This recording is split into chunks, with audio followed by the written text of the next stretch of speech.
Search कीजिए मेरा channel सनातन ज्ञान मंथन और सब्सक्राइब बटन और नोटिफिकेशन बेल को ऑन करना ना भूलें। इससे आपको हमारे चैनल से जुड़े सभी नए अपडेट मिलते रहेंगे।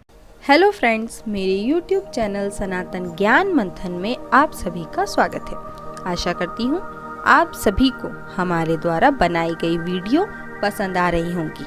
अगर आप किसी विशेष देवी देवता से संबंधित कथा या जानकारी प्राप्त करना चाहते हैं तो हमें कमेंट करके ज़रूर बताएं। तो फ्रेंड्स, इसी तरह हमारे चैनल पर बने रहिए और जुड़े रहिए अपनी धर्म और संस्कृति के साथ। फ्रेंड्स, आज हम आप सभी को पवित्र ग्रंथ रामायण के मुख्य पात्र रावण, जिन्होंने प्रभु श्री राम से युद्ध किया व वैकुंठ धाम को प्राप्त किया, आज मैं आपको रावण की पत्नी व लंका की महारानी मंदोदरी के पूर्व जन्म की कथा सुनाने जा रही हूँ। पूर्व जन्म में मेंढक थी मंदोदरी। तो आइए जानते हैं मंदोदरी से जुड़ी कुछ रोचक बातें। रामायण की एक प्रमुख पात्र मंदोदरी दैत्यराज मायासुर की पुत्री और लंकापति रावण की पत्नी थी। आज हम मंदोदरी से जुड़ी कुछ रोचक और अनसुनी बातों के बारे में जानेंगे। हिंदू पुराणों में दर्ज एक कथा के अनुसार एक बार मधुरा नामक एक अप्सरा कैलाश पर्वत पर पहुंची और देवी पार्वती को वहां ना पाकर वह भगवान शिव को आकर्षित करने का प्रयत्न करने लगी। तभी देवी पार्वती वहां पहुंचती हैं और क्रोध में आकर इस अप्सरा को श्राप देती हैं कि वह 12 साल तक मेंढक बनकर कुएं में रहेगी। भगवान शिव के बार बार कहने पर माता पार्वती ने मधुरा से कहा कि कठोर तप के बाद ही वह अपने असल स्वरूप में वापस आ सकती है। मधुरा लंबे समय तक कठोर तप करती है। इसी दौरान असुरों के देवता मयासुर और उनकी अप्सरा पत्नी हेमा एक पुत्री की प्राप्ति के लिए तपस्या करते हैं। इसी बीच मधुरा की कठोर तपस्या से वह श्राप मुक्त हो जाती है। एक कुएं से मयासुर हेमा को मधुरा की आवाज सुनाई देती है। मयासुर मधुरा को कुएं से बाहर निकालते हैं और उसे बेटी के रूप में गोद ले लेते हैं। मयासुर अपनी गोद ली पुत्री का नाम मंदोदरी रखते हैं, जिनसे रावण बाद में विवाह करता है। एक बार रावण मयासुर से मिलने आया और वहां उनकी खूबसूरत पुत्री को देखकर उस पर मंत्र मुग्ध हो गया।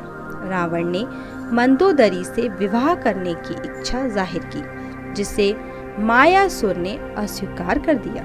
लेकिन रावण ने हार नहीं मानी और जबरदस्ती मंदोदरी से विवाह कर लिया। मंदोदरी जानती थी कि रावण अत्यंत ही शक्तिशाली है, इसलिए अपने पिता की सुरक्षा के लिए वह रावण के साथ विवाह करने के लिए तैयार हो गई। रावण और मंदोदरी के 3 पुत्र हुए, अक्षय कुमार, मेघनाथ और अतिकाय। रावण बहुत ही अहंकारी था। मंदोदरी जानती थी कि जिस मार्ग पर वह चल रहा है उस मार्ग पर सिवाय विनाश के कुछ हासिल नहीं होगा। उसने बहुत कोशिश की ताकि रावण सही मार्ग पर चल पड़े, लेकिन ऐसा कुछ नहीं हुआ। मंदोदरी चाहती थी कि रावण भगवान राम की पत्नी माता सीता को उनके पति के पास भेज दे, क्योंकि वह उस श्राप के विषय में जानती थी जिसके अनुसार भगवान राम के हाथ से ही रावण का अंत होना था।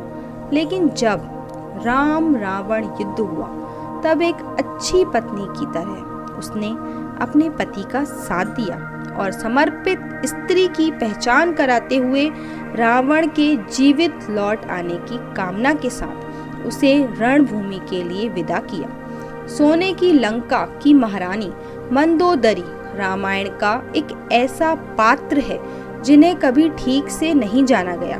उनकी पहचान हमेशा लंकापति रावण की पत्नी तक ही सीमित रही और रावण की मृत्यु के बाद उनका अध्याय भी जैसे समाप्त कर दिया गया।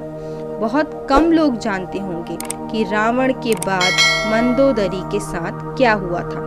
रावण के वध के बाद मंदोदरी रणभूमि पर पहुंचती हैं। यहाँ पति पुत्र के साथ साथ अपनों के शव देखकर वे शोक में डूब जाती हैं। यहाँ श्री राम उन्हें याद दिलाते हैं कि वह अब भी लंका की महारानी है और अत्यंत बलशाली रावण की विधवा है। इसके बाद मंदोदरी लंका वापस लौट जाती हैं।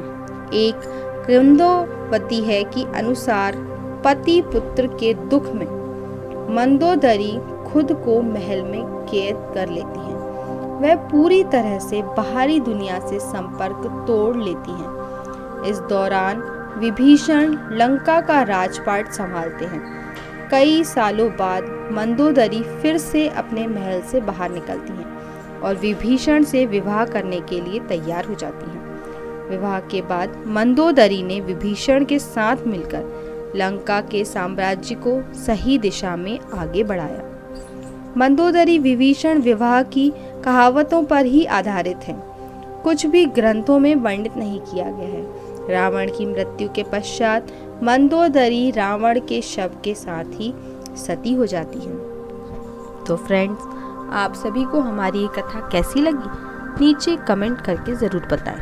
अगर आपको हमारी ये कथा रोचक लगी हो तो इसे ज़्यादा से ज़्यादा लाइक व शेयर ज़रूर करें।